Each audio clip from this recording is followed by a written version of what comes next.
Et nous nous retrouvons après la pause pour le journal pour la suite de regards croisés de ce jour. Nous prenons désormais la direction de la Guinée. Conakry se retire de l'organisation pour la mise en valeur du fleuve Sénégal. Conakry a donc claqué la porte de l'OMVS, l'Organisation pour la mise en valeur du fleuve Sénégal, à travers une décision annoncée ce mardi 18 juillet. Les autorités guinéennes ont fait part de leur suspension de leur participation à cette institution qui vise à développer les projets hydro-agricoles et électriques dans quelques pays, ou bien dans les 4 pays traversés par le fleuve Sénégal. Il s'agit donc du Sénégal, de la Mauritanie, du Mali et de la Guinée elle-même. Donc la Guinée estime que certains de ses intérêts stratégiques comme le barrage de Koukountamba situé dans une région guinéenne n'ont pas été pris en compte dans les discussions pour le développement du fleuve Sénégal et donc le pays décide de claquer la porte une nouvelle fois. Emmanuel Julien-Tomé, je vais bien commencer par vous. Vous savez, c'est de la politique. C'est de la politique parce que, lisez bien les mots, ils ont dit nous suspendons notre participation. On sait comment ça se passe. Vous vous souvenez de ce mot? On suspend et puis après on revient. C'est vrai aussi. Ce n'est pas la première fois. Hein. Oui, c'est ça, justement. Justement, le fleuve Sénégal prend sa source même en Guinée et la Guinée n'a pas intérêt en réalité à claquer la porte à cette organisation puisque la Guinée, comme tous les autres pays, bénéficie des avantages de cette union et puis de cette source naturelle. Mais le régime qui est en place, parce qu'il faut en parler, moi je dis souvent que les régimes de coup d'État n'ont pas en réalité le droit de prendre certaines grandes décisions au nom de l'État. C'est comme des régimes, c'est des régimes de transition. Donc il y a de grandes décisions, comme par exemple voter une constitution, comme prendre une décision de se retirer d'une institution. Ça ne revient pas à un régime de transition, à un pouvoir de transition, à un pouvoir de coup d'État.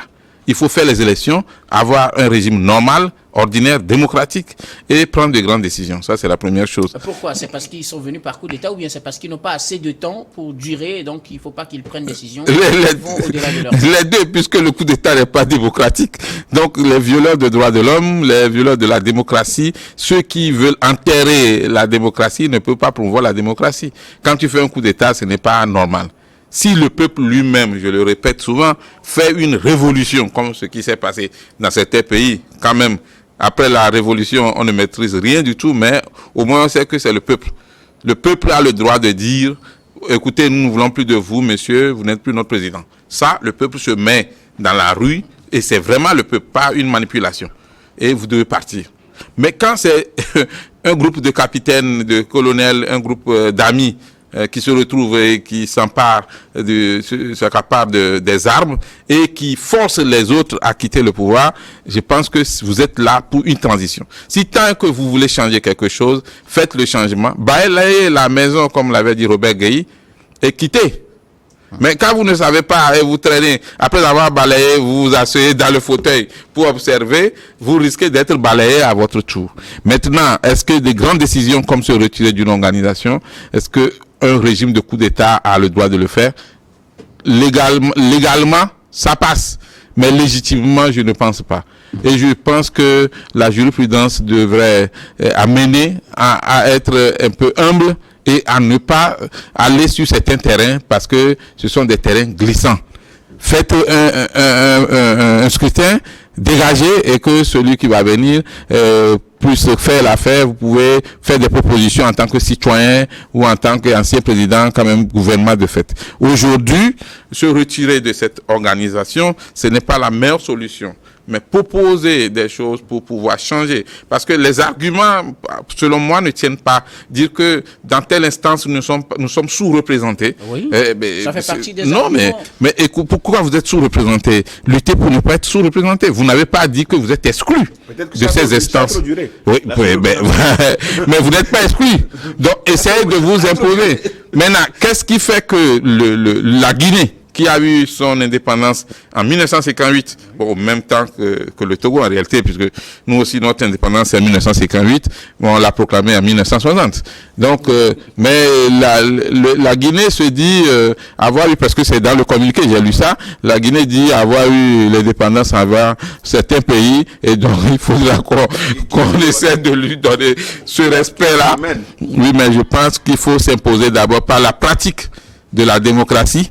Il faut éviter les coups d'État, et pour que quand vous allez parler, qu'on puisse vous écouter. Ensuite, au niveau des autres pays, nous sommes dans un monde moderne où il faudrait une équité, il faudrait une égalité, il faudrait qu'on respecte les droits de tout le monde. Quand vous êtes une organisation, parce que c'est ça aussi le problème chez nous en Afrique, les politiciens, ils font des coalitions, mais certains se croient supérieurs à d'autres au sein d'une coalition. Si vous n'avez pas besoin des autres, ne faites pas de coalition, allez-y seul. Mais quand vous faites une coalition, il faut que les paroles qui sont écrites ou prononcées ou les engagements soient respectés. Il faut que les accords soient respectés pour le bien-être de nos populations. Alors, au moment où on veut aller vers les États-Unis d'Afrique, en commençant peut-être par notre Afrique de l'Ouest, ces guerres-là, ces guerres-là,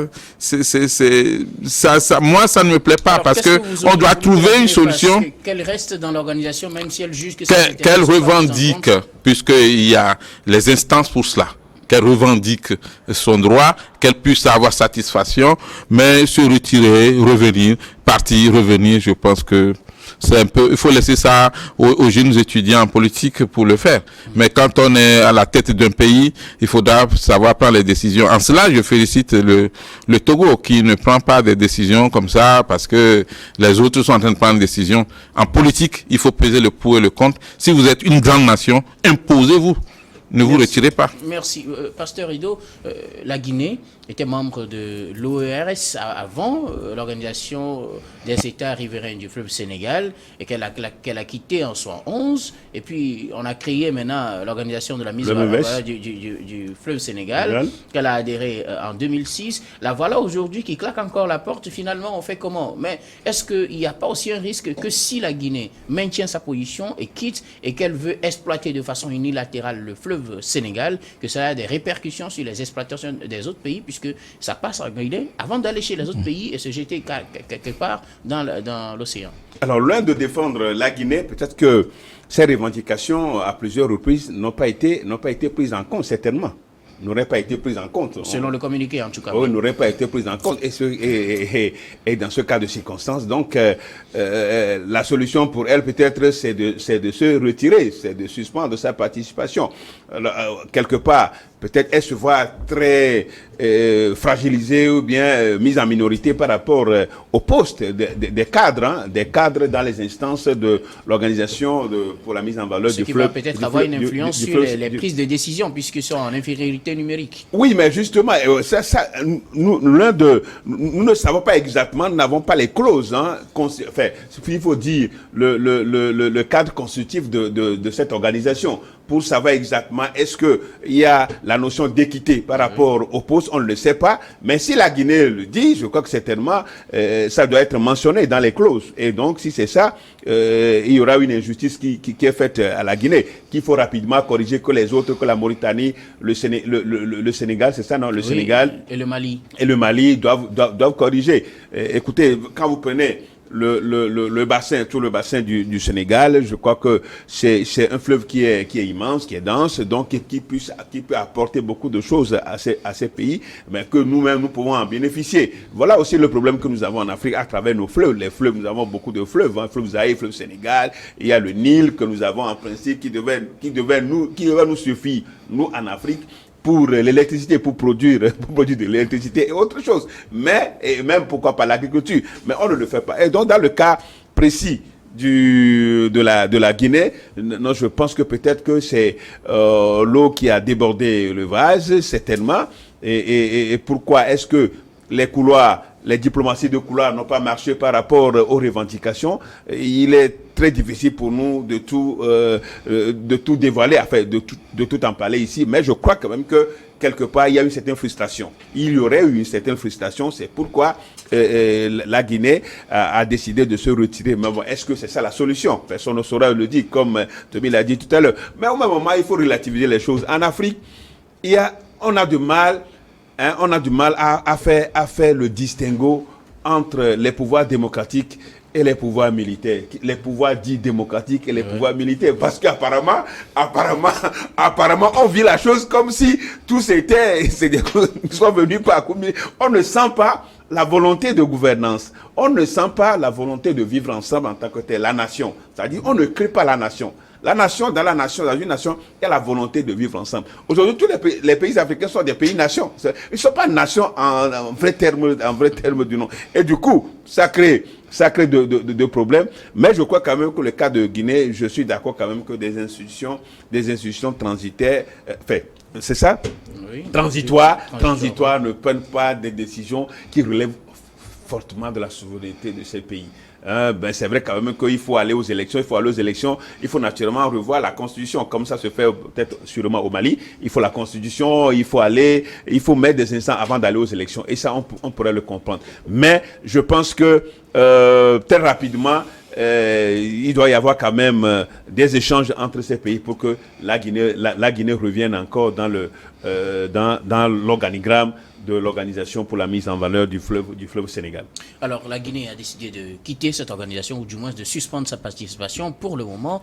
Qu'est-ce que vous en dites, Robert Kosigan-Akwete? Et si la Guinée arrivait, puisqu'elle juge que ses intérêts stratégiques au niveau du fleuve, du barrage de Koututamba ne sont pas pris en compte, si la Guinée arrivait à elle seule à exploiter ce barrage et à l'exploiter selon sa volonté, est-ce que cela ne risque pas d'avoir des répercussions sur les pays qui sont situés sur le fleuve en aval, comme on l'aurait vu avec le Nil entre l'Éthiopie, le Soudan et l'Égypte? Oui, je crois que c'est très politique et stratégique la position actuelle de la Guinée dans ce dossier. Il vaut mieux être seul que d'être mal accompagné. Si la Guinée se retrouve dans une institution qui alors ne fait pas ou ne l'aide pas alors à trouver des solutions énergétiques pour sa population, je crois quand même qu'elle elle peut légiférer. Voilà. Maintenant, j'ai dit, on ne peut pas, je ne soutiens pas cette analyse de mon frère Vivien qui dit que parce que c'est un régime issu d'un coup d'État, il n'est pas à même alors de lutter pour les avantages des Guinéens. Ça, je me mets non, j'ai pas dit ça. De prendre de grandes décisions. Voilà. Par exemple, voilà. C'est pour les avantages des Guinéens. Non. Se retirer de l'ONU ou de l'UA, par exemple, c'est pas possible pour un régime de coup d'État. Aujourd'hui, le pouvoir d'État est exercé par alors Mamadi Doumbouya et compagnie. Alors, c'est un gouvernement. Un gouvernement est là de transition. Actuellement, vous savez qu'il y a alors des parties de Conakry, même de la Guinée, qui n'ont pas d'électricité. Or, si alors ce regroupement des gens qui bénéficient alors de cette institution dans laquelle la Guinée était, si cette institution avait travaillé sur le dossier de barrage électrique, ça devait être fait depuis longtemps.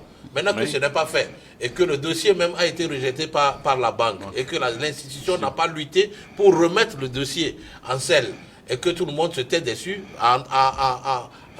je ne sais pas, en gouvernant responsable et avisé, ils ne peuvent que prendre des mesures, ne serait-ce que pour alors titiller un peu l'institution pour qu'on pense à la Guinée. C'est de bonne guerre. Ce n'est pas parce qu'ils ne sont pas alors un gouvernement issu des élections, ils sont venus par coup d'État qu'ils doivent laisser alors la Guinée dans l'obscurité. Aujourd'hui, n'oublions pas que l'énergie électrique est devenue une source ou je dirais le poumon même de l'économie. Sans ça, on peut rien faire. Alors, moi j'ai dit, ce n'est qu'une manière alors d'imposer leur dossier. Ou de faire du chantage, carrément. Puisque la source, c'est chez eux. C'est du chantage politique. Toutes les stratégies sont bonnes.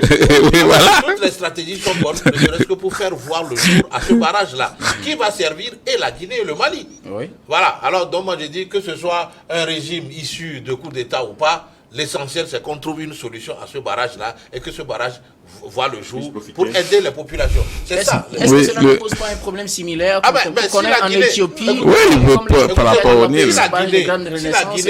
Si aujourd'hui la Guinée trouve des partenaires qui peuvent alors lui permettre mettre en valeur ou créer ce barrage, ne serait-ce que pour aider les populations guinéennes à avancer, je crois que c'est de bonne guerre. Mais cela va faire souffrir les autres pays. Si les autres pays sont conscients des effets néfastes de ce barrage-là, ils doivent travailler avec la Guinée pour que la Guinée ait son barrage le plus tôt possible. Merci beaucoup. Ah oui, c'est comme le Togo et le Ghana qui se sont mis ensemble pour alors ce barrage d'Akosombo. Il en est de même pour le barrage de Nangbeto. Maintenant, supposons que soit le Bénin ou le Togo ne voulait pas vite acter ce barrage-là, peut-être le Togo ou le Bénin mettrait le barrage de Nangbeto en marche. C'est aussi ça la réalité. Parce que, vous savez, les besoins de population comptent et sont insatisfaits. Alors, les gouvernants ne peuvent pas se taire parce que, voilà, on appartient à une institution qui ne tient pas compte de nous, nos besoins, et on va se taire. Alors, moi, j'ai dit, c'est une très bonne politique. Non, c'est de droit, hein. C'est de droit. Oui, mais il y a... de force, il ne doit pas les... Non, moi, je crois que quand j'étais à Ouaga tout récemment, j'ai tenu ce discours, et je vais le tenir partout, à Conakry ou à Bamako, partout où je serai. Le coup d'État n'est pas démocratique. Et donc, quand on fait un coup d'État, on doit vite faire pour dégager. On ne doit pas s'éterniser. On peut prendre les décisions, on peut gouverner, mais c'est un gouvernement de transition. Je n'ai jamais dit que quand on est issu d'un coup d'État, on ne peut pas défendre les intérêts du peuple, puisque apparemment... Une décision comme celle-là, pour vous, elle n'est pas du ressort du gouvernement de transition. Il y a un proverbe africain qui dit, le marigot, c'est pour le village. Mais le fleuve, c'est pour nous. C'est-à-dire, et le village, et d'autres villages.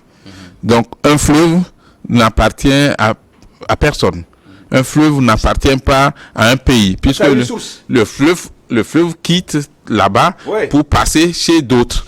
Et maintenant, là où je parle de la source est importante. Prenez par exemple... Notre pays porte le nom du fleuve. Voilà. Prenez par exemple le Nil. Le Soudan utilise le Nil également. Le Soudan, l'Éthiopie, l'Égypte et puis les autres. Et donc, la crise du barrage. Aujourd'hui, ce qui se passe avec cette déclaration, on pourrait se dire, mais c'est du chantage politique que vous faites. Du moment où la Guinée pourrait plutôt avertir, et ça, un gouvernement de coup d'État peut le faire. Si vous ne faites pas ceci, nous risquons de suspendre notre participation. On appelle ça avertissement. Mais quand on dit en même temps, on annonce en même temps la suspension, sans prendre soin. Non, c'est la Guinée qui a communiqué sur la suspension. La Guinée aurait pu communiquer aussi sur l'avertissement. À cette heure où nous sommes ici, les Guinéens qui sont dans les instances n'ont pas encore ramassé leur dossier dans les bureaux. C'est pourquoi j'insiste sur le mot suspension. Aujourd'hui, le nécessaire, c'est de trouver une solution, effectivement, pour que les intérêts de tous les pays soient pris en compte. Mais qu'on ne fasse pas aussi du chantage politique, parce qu'on a la source. Puisque la crainte des autres pays, c'est que si la Guinée voulait, elle pourrait barrer certaines choses. Elle pourrait l'exploiter comme elle veut. Mais le fleuve appartient à tous les pays. La preuve est que déjà le nom du fleuve, ce n'est pas le fleuve Guinée. Merci beaucoup. Nous allons marquer une nouvelle pause, puis on revient vous retrouver pour la dernière partie de cette émission.